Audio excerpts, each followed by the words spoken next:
Partie 2, épisode 2. Prenons un exemple, Yann. Il a 35 ans.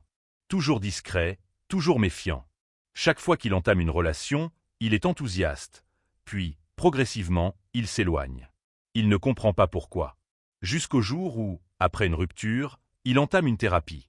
Il découvre alors que son histoire familiale est marquée par l'absence émotionnelle. Enfant, il n'a jamais vraiment reçu de marque d'affection. Il a grandi en croyant qu'il n'était pas digne d'être aimé. Cette croyance l'a poursuivi. Chaque fois qu'il sentait l'amour approcher, il fuyait, par peur d'être abandonné.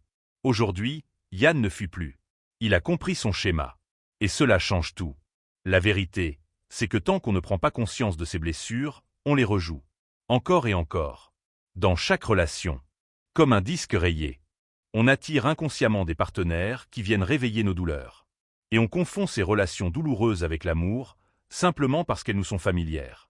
Mais bonne nouvelle, on peut sortir de ce cycle. Pas du jour au lendemain. Mais pas à pas. Le premier pas, c'est d'observer. Observer les schémas. Les répétitions. Les phrases automatiques. Puis les écrire. Ensuite, il faut remettre en question ses croyances. Sont-elles vraiment vraies?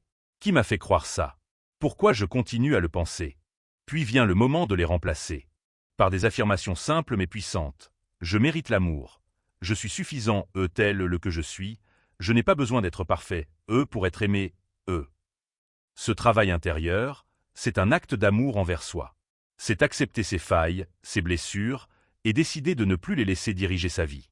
Et surtout, il ne faut pas croire qu'on doit être parfaitement guéri pour aimer ou être aimé. On peut être en chemin, en reconstruction, et vivre un amour sincère.